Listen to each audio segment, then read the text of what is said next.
હવે જો આપણે અહીંયા જુદી જુદી ભૌતિક રાશિઓ એનો MKS એકમ, CGS એકમ અને તેના પારિમાણિક સૂત્ર એનું એક ટેબલ આપણે સમજવાના છે. ખાસ બધાને નમ્ર વિનંતી કે આ ટેબલ પૂરું થાય એટલે તમને બધા જ પારિમાણિક સૂત્ર મોઢે હોવા જોઈએ, કારણ કે આ ટોપિક આધારિત જુદી જુદી રેફરન્સ બુકોની અંદર JEE નીટમાં પણ આના પ્રશ્નો પૂછાયેલા છે અને બહુ બધા પ્રશ્નો છે. અને એ પ્રશ્નો તમને ક્યારે આવશે? આખું ટેબલ મોઢે હશે તો. અને સ્પીડમાં સોલ્વ કરવું હશે ને, સ્પીડમાં આના પ્રશ્નો સોલ્વ કરવા હશે તો ખાસ આના તરત જ પારિમાણિક સૂત્ર તમને યાદ આવવા જોઈએ. બરોબર? ચલો તો શરૂઆત કરીએ. ધ્યાન આપજો. અહીંયા આપણે લઈશું પહેલું અહીંયા ખાનું બનાવીશું ક્રમ. બરોબર? પછી અહીંયા ભૌતિક રાશિઓ,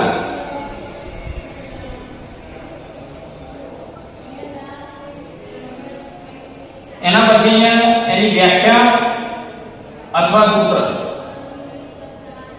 જે પણ આવતું હોય, પછી એનો MKS એકમ અથવા તો SI એકમ, પછી આ ખાનામાં લઈશું CGS એકમ,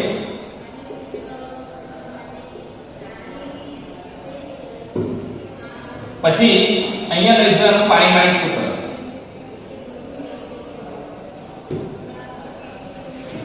ચલો આ આપણે ટેબલ બનાવી દીધું. હવે ધ્યાન આપજો.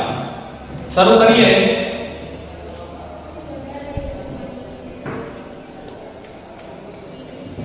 ચલો પહેલી ભૌતિક રાશિ છે નંબર 1. પહેલા તો જે આપણે જાણીએ છીએ ત્યાંથી શરૂઆત કરીશું. પહેલા છે દર. દરને સંકેતમાં સ્મોલ m વડે દર્શાવે. રાશિને દર્શાવવું હોય તો સ્મોલ m. એની વ્યાખ્યા અથવા સૂત્રની જરૂર નથી. મૂળભૂત ભૌતિક રાશિ છે એટલે વ્યાખ્યા અથવા સૂત્રની જરૂર નથી. MKS એકમ એટલે કિલોગ્રામ, કિલોગ્રામ.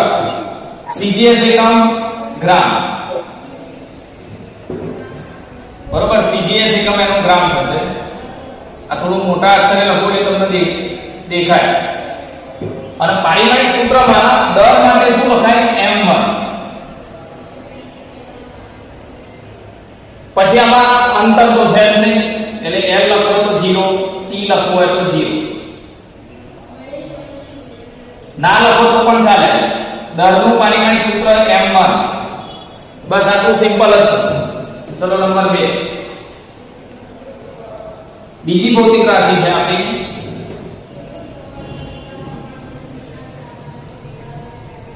લંબાઈ અથવા તો અંતર. અને આને સંકેતમાં d વડે દર્શાવવામાં આવે છે. લંબાઈને l વડે, અંતરને d વડે, એટલે જુદા જુદા સંકેતો વપરાતા હોય છે. એ પણ મૂળભૂત ભૌતિક રાશિ છે એટલે એમાં વ્યાખ્યા કે સૂત્રની જરૂર નથી. એકમ શું લખાય આનો? Metre, small m. CGS એકમ શું લખાય? સેન્ટીમીટર. અને પારિમાણિક સૂત્રમાં લંબાઈ માટે L1. દર નથી એટલે m0 અને સમય નથી એટલે t0. એટલે લંબાઈ અથવા તો અંતરનું પરિમાણ કે તો L1, દરનું પરિમાણ કે તો m1. ચલો નંબર 3. જો ફરીથી એકવાર કહી દઉં, આ જેટલા પણ પારિમાણિક સૂત્ર અથવા એકમ લખાવો એ તમને ફરજિયાત બહુ સારી રીતે ઝડપથી યાદ આવવા જોઈએ. એટલે એ રીતે આપણે યાદ કરવાનું છે આ ટેબલ. નંબર 3 સમય. સમયને સ્મોલ t વડે દર્શાવો. રાશિને દર્શાવીએ તો સ્મોલ t. એનો MKS એકમ સેકન્ડ, CGS એકમ પણ સેકન્ડ જ છે. આના પરથી તમને ખ્યાલ આવી જાય. અને અહીંયા લખાય t1. દર 0 અને અંતર 0. ચલો આટલા સુધી તો બહુ સહેલું હતું. હવે ધીમે ધીમે પારિમાણિક સૂત્રમાં સૂત્ર થોડા અઘરા બનતા જશે. અઘરા નહીં પણ યાદ રાખવા માટે હું તમને ટેકનિક પણ બતાવીશ આગળ જોઈએ. નંબર 4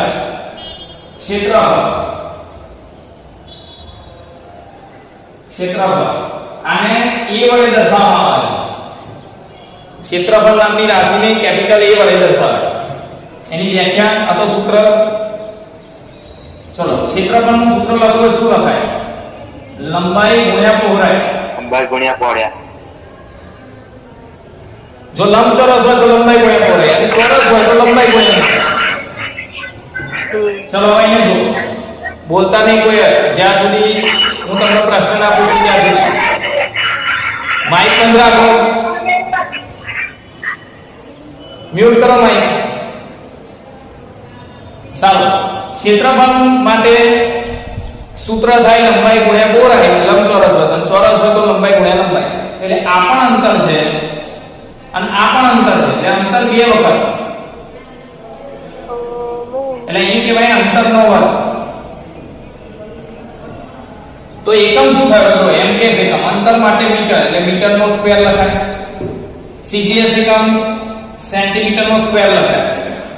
અને અહીંયા પરિમાણમાં શું લખાય? જો L2, અંતર માટે L વપરાય, L2.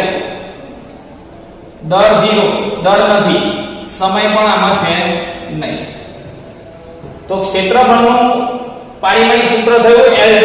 યાદ રાખજો, ક્ષેત્રફળમાં બે વાર અંતર હોય, લંબાઈ ગુણ્યા લંબાઈ, લંબાઈ ગુણ્યા પહોળાઈ, એટલે L2 લખાય.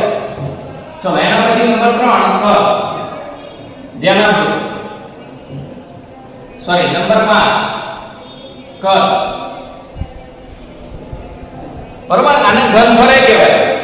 આને બીજી રીતે કહું હોય તો ઘનફળ, અને સંકેતમાં લખાય v, વોલ્યુમ.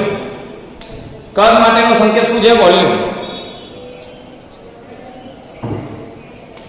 હવે જો કદનું સૂત્ર લખવું શું લખાશે? કદ બરાબર લંબાઈ ગુણ્યા પહોળાઈ ગુણ્યા ઊંચાઈ. એટલે આમાં 3 વખત અંતર આવે. જો અંતર ગુણ્યા અંતર ગુણ્યા અંતર, એટલે 3 વખત અંતર. મેં તમને ના પાડી કે જ્યાં સુધી પ્રશ્ન ના પૂછું ત્યાં સુધી બોલતા નહીં. તો જો કદ અથવા તો ઘનફળ માટે સૂત્ર શું થયું? અંતરનો ઘન, એટલે એકમ થયો મીટર ક્યુબ. cgs એકમ સેન્ટીમીટર ક્યુબ. અને પારિમાણિક સૂત્રમાં અંતર 3 વખત છે, L2. દર નથી એટલે m0, સમય નથી t0. એના પછી છઠ્ઠી ભૌતિક રાશિ છે ઘનતા. ઘનતાને ρ વડે દર્શાવવામાં આવે. આ જે સિમ્બોલ છે ને એને ρ કહેવાય. આમ જો આ રીતે ઘનતાનો સિમ્બોલ ρ, આને ρ તરીકે ઓળખવામાં આવે. હવે એનું સૂત્ર શું થાય? તો દર ભાગ્યા કદ. વ્યાખ્યા લખવી હોય તો આવી લખાય: પદાર્થના દર અને તેના કદના ગુણોત્તરને ઘનતા કહે છે. વ્યાખ્યા કેવી રીતે બને એ પણ સમજજો. અહીંયા બીજી રીતે વ્યાખ્યા બનાવી હોય તો એકમ કદમાં રહેલા પદાર્થના દરને તે પદાર્થની ઘનતા કહે છે. એટલે નીચે જે રાશિ હોય એના આગળ એકમ શબ્દ લગાવવા. વ્યાખ્યા કેવી રીતે બને? જો એક રીતે વ્યાખ્યા આ રીતે બને: પદાર્થના દર અને કદના ગુણોત્તરને ઘનતા કહે છે. બીજી રીત વ્યાખ્યા બનાવવાની: એકમ કદમાં રહેલા પદાર્થના દરને તેની ઘનતા કહે છે. સારું, ચલો હવે અહીંયા તો દર અને નીચે કદ એટલે અંતરનો 3 વખત ઘન. કદ એટલે અંતર 3 વખત આવે, લંબાઈ ગુણ્યા પહોળાઈ ગુણ્યા ઊંચાઈ. એટલે અહીંયા ઉપર આવે દરનો એકમ કિલોગ્રામ, mks એકમ. જો અહીંયા રહે દરનો mks એકમ કિલોગ્રામ અને કદનો mks એકમ મીટર ક્યુબ, એ છેદમાં કિલોગ્રામ મીટર ક્યુબ. cgs એકમ ગ્રામ પર સેન્ટીમીટર ક્યુબ. મીટરની જગ્યાએ અહીંયા સેન્ટીમીટર આવે. હવે પારિમાણિક સૂત્ર શું થાય? ધ્યાન આપો. તો ઉપર દર છે, દરનું પારિમાણિક સૂત્ર m1, અને નીચે કદ છે એ 3 વખત અંતર, એટલે અહીંયા આવે L2. તો પારિમાણિક સૂત્ર શું થયું? m1 L માઈનસ 3 L ની 3 ઘાત ઉપર A માઈનસ 3 અને T0 તો ટોટલ 6 પારિમાણિક સૂત્ર આપણે અત્યારે જોયા અત્યારે 6 પારિમાણિક સૂત્ર પહેલા યાદ કરી લઈશું ફરીથી એકવાર ધ્યાનથી જો દરનું પારિમાણિક સૂત્ર m1 અંતરનું l1 સમયનું t1 પછી ક્ષેત્રફળમાં 2 વાર અંતર એટલે l2 કદમાં 3 વાર અંતર એટલે l3 અને ઘનતામાં દર ભાગ્યા કદ એટલે m1 l-3 t0 હવે જો બરોબર યાદ રાખજો ટેકનિક શું છે યાદ રાખવાનું એક તો સૂત્ર પરથી તમે બનાવી શકો જો તમને એ રીતે ના ફાવે અથવા સ્પીડ લાગી હોય તો તમે આ રીતે યાદ કરી શકો ઘનતા ઋણનું પારિમાણિક સૂત્ર 130 જોજો બરોબર ધ્યાનથી 130 નો મતલબ m1 l3 t0 અને માઈનસ પણ આમાં 3 માં થોડો ઓકવર્ડ લાગશે પણ જેમ જેમ આગળ જઈશું એમ તમને સરળતા પડશે તમને ઘનતા ઋણનું પારિમાણિક સૂત્ર એટલે તરત યાદ આવવું જોઈએ 130 અને 3 માઈનસ ક્લિયર થઈ ગયો તો જો ક્ષેત્રફળનું l2 કર્ણનું l3 ઘનતાનું 130 3 માઈનસ બધામાં એલિમેન્ટ લખે છે જેમાં જો ક્ષેત્રફળમાં l2 કીધું તો દર અને સમય 0 કદમાં l3 કીધું તો દર અને સમય 0 ક્લિયર થયું કે નહીં જો સાતમી ભૌતિક રાશિ છે ઝડપ અથવા વેગ એનું સૂત્ર શું થાય તો ઝડપનું સૂત્ર છે અંતર ભાગ્યા સમય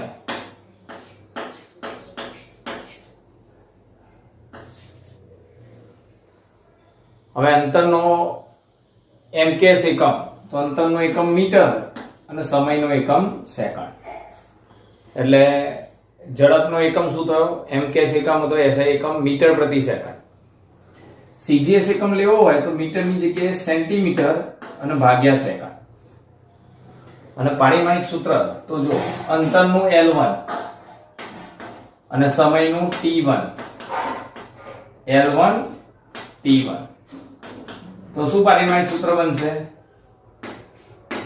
l1 t-1 અને m તો છે જ નહીં એટલે m0 હું અલગ અલગ કૌંસ નથી કરતો એક જ કૌંસમાં આખું પારિમાણિક સૂત્ર લખી દઉં છું એટલે ઝડપનું પારિમાણિક સૂત્ર શું થયું m0 l1 t-1 હવે આને તમે સૂત્ર પરથી યાદ રાખી શકો ઝડપ બરાબર અંતર ભાગ્યા સમય અંતર એટલે l1 સમય એટલે નીચે t1 ઉપર લાવો તો t-1 થઈ જાય એટલે l1 t-1 m0 આનો ઉલ્લેખ કરો અથવા ના કરો તો પણ ચાલે m0 l1 t-1 બરોબર બીજી રીતે સરળતાથી યાદ રાખવાની રીત થોડી તકલીફ પડશે શરૂઆતમાં પણ પછી બહુ જ ઝડપથી યાદ રહી જશે ઝડપનું પારિમાણિક સૂત્ર એકવાર આપણને યાદ રહી ગયું અંતર ભાગ્યા સમય l1 નીચે t1 ઉપર લાવો તો t-1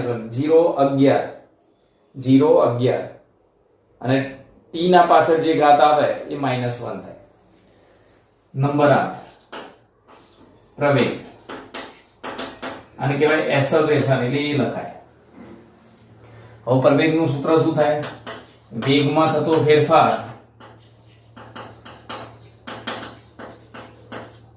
ભાગ્યા સમય એટલે ટૂંકમાં વેગ ભાગ્યા સમય પ્રવેગ બરાબર વેગ ભાગ્યા સમય હવે વેગનો એકમ શું છે તો મીટર પ્રતિ સેકન્ડ ઉપર છે એટલે લખેલું પણ નીચે એક સમય વધારે આવે છે એટલે મીટર પ્રતિ સેકન્ડ સ્ક્વેર એક સમય વધારે દેવાનો અહીંયા જો વેગનો સેન્ટીમીટર પર સેકન્ડ નીચે એક સમય વધારે દો એટલે સેન્ટીમીટર પર સેકન્ડ સ્ક્વેર તો એ જ રીતે અહીંયા જો ઉપર અંતર વેગનો l1 t-1 ઉપર વેગનું પારિમાણિક સૂત્ર લખો l1 t-1 અને m0 અને નીચે સમયનું t1 હવે t1 ઉપર લઈ લો તો શું થઈ જાય m0 l1 અને t-2 થઈ જશે કારણ કે પ્રવેગમાં નીચે એક સમય વધારે આવે એટલે જો વેગમાં અંતર ભાગ્યા સમય અને પ્રવેગમાં અંતર ભાગ્યા સમયનો વર્ગ થાય કારણ કે જો વેગ અહીંયા ઉપર વેગ એટલે અંતર ભાગ્યા સમય અને નીચે એક સમય છે એટલે અંતર ભાગ્યા સમયનો વર્ગ થાય એટલે l1 નીચે t2, નીચે સમયનો વર્ગ એટલે t2 ઉપર આવે તો t-2. તો પ્રવેગનું પારિમાણિક સૂત્ર શું થયું? આનું 0.11 થયું, પ્રવેગનું 0.12 થયું, કારણ કે એક સમય વધારે આવે એટલે 0.12 અને t વાળી ઘાત માઈનસ આવે. આગળ નંબર 9 બળ F. હવે ન્યૂટનની ગતિના બીજા નિયમ પરથી બળ F બરાબર શું લખાય? ma દર ગુણ્યા પ્રવેગ. F બરાબર ma, બરોબર? યાદ રાખવું હોય તો ફાધર બરાબર માં, F બરાબર ma દર ગુણ્યા પ્રવેગ. ચલો દરનું આગળ. હવે દરનો એકમ કિલોગ્રામ થાય અને પ્રવેગનો એકમ મીટર પ્રતિ સેકન્ડ સ્ક્વેર. એટલે બળનો એકમ શું થયો? કિલોગ્રામ મીટર પર સેકન્ડ સ્ક્વેર. બીજો બળનો એમકેએસ એકમ છે ન્યૂટન. ન્યૂટન એટલે બળનો એક એકમ કિલોગ્રામ મીટર પર સેકન્ડ સ્ક્વેર અથવા તો ન્યૂટન. સીજીએસ એકમ કરીએ તો કિલોગ્રામની જગ્યાએ ગ્રામ, મીટરની જગ્યાએ સેન્ટીમીટર અને સેકન્ડની જગ્યાએ સેકન્ડ સ્ક્વેર. સેકન્ડ સ્ક્વેર નું સેકન્ડ સ્ક્વેર એમનું એમ જ આવશે. એટલે સીજીએસ એકમ ગ્રામ સેન્ટીમીટર પર સેકન્ડ સ્ક્વેર અથવા બીજો એકમ છે આનો ડાઈ.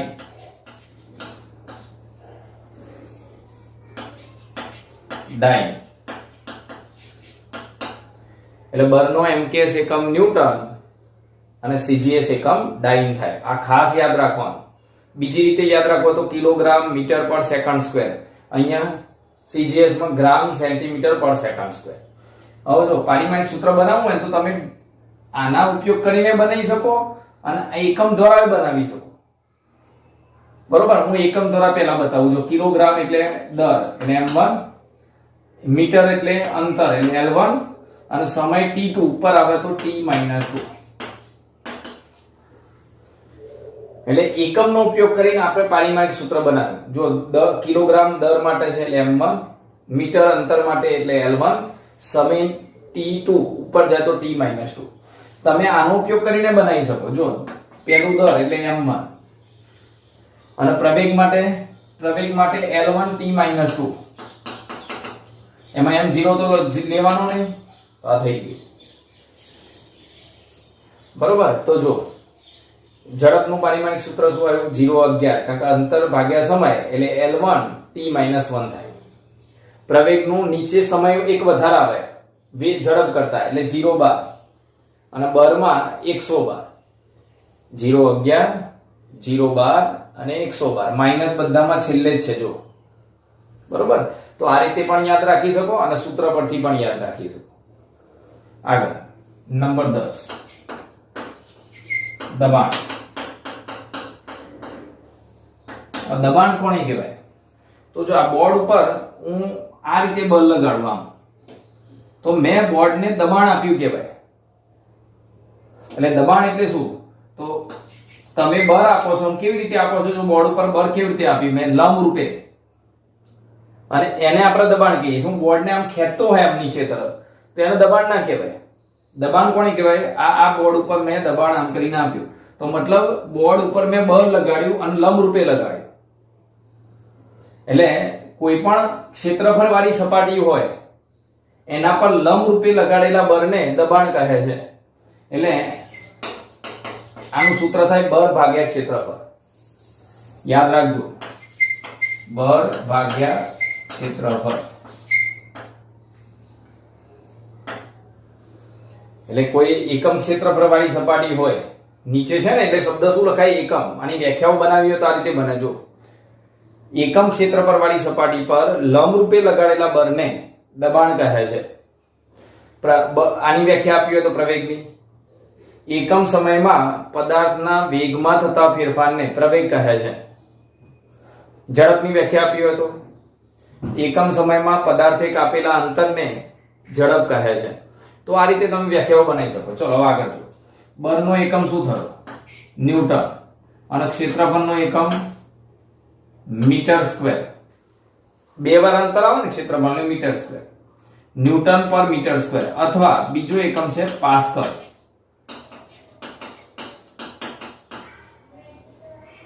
મોટા ભાગે આ એકમ લખાતો હોય છે, કેટલીક વાર આ એકમ પણ લખાય છે. એટલે દબાણનો MKS એકમ ન્યૂટન પર મીટર સ્ક્વેર, બળનો ન્યૂટન, ક્ષેત્રફળનો મીટર સ્ક્વેર. સૂત્ર ખાસ યાદ રાખવાનું. ચલો CGS એકમ તો બળનો ન્યૂટનની જગ્યાએ ડાઈન અને મીટરની જગ્યાએ સેન્ટીમીટર સ્ક્વેર. હવે બળનું પારિમાણિક સૂત્ર તો સોરી દબાણનું પારિમાણિક સૂત્ર તો ઉપર બળનું લખો m1 l1 t - 2 આ રહ્યું જો બળનું પારિમાણિક સૂત્ર 112 અને નીચે ક્ષેત્રફળનું l2. તો આમાંથી એક l1 ગયો તો અહીંયા એક l1 વધ્યો એ ઉપર જાય તો -1 થઈ જાય એટલે m1 l - 1 t - 2.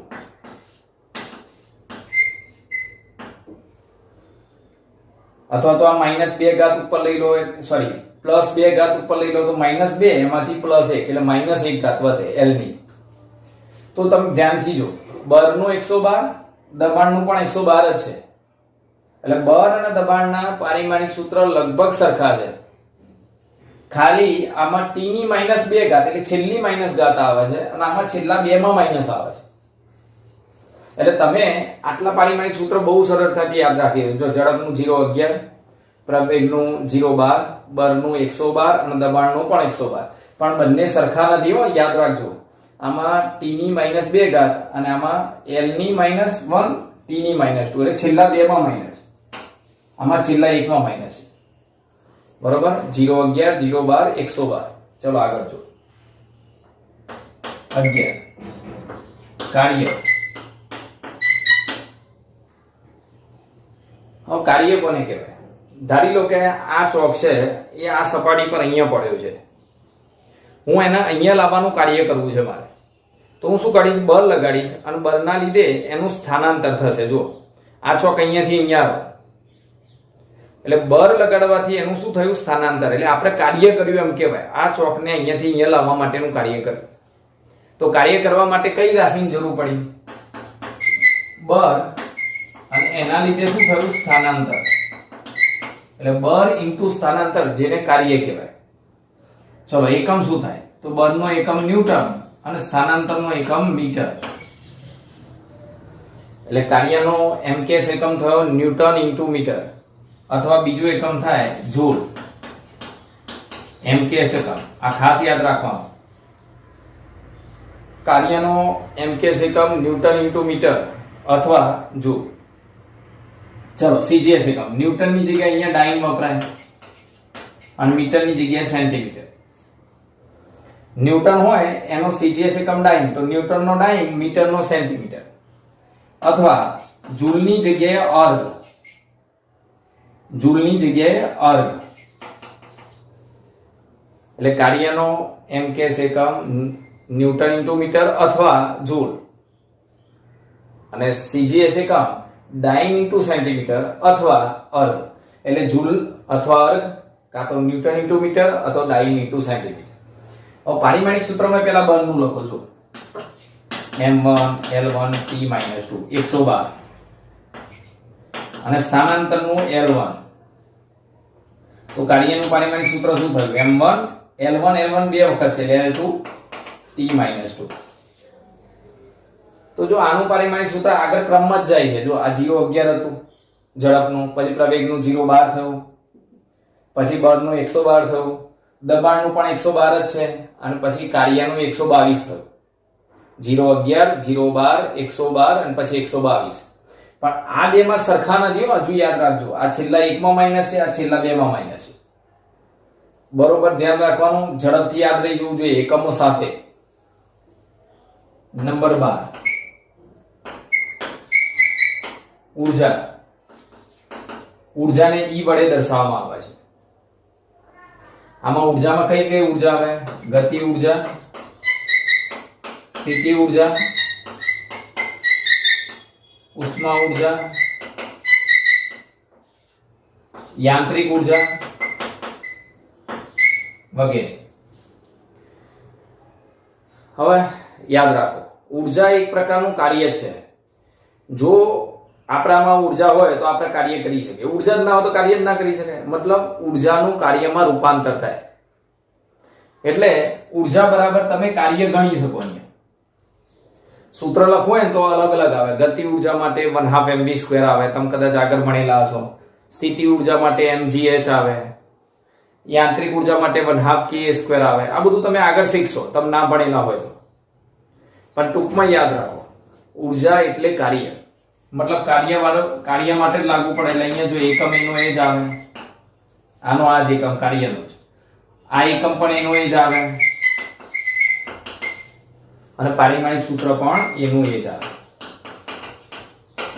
તો જો કાર્યનું અને ઉર્જાનું પારિમાણિક સૂત્ર અને એકમો સરખા થાય, બરોબર. કાર્યનો બીજો એકમ આ લખાય, અહીંયા લખાય, પણ મોટા ભાગે કાર્ય માટે આ વપરાતો હોય એકમ, અને ઉર્જા માટે આ વપરાતો હોય. આ બંને લખો તો પણ ચાલે. એના પછી આગળ છે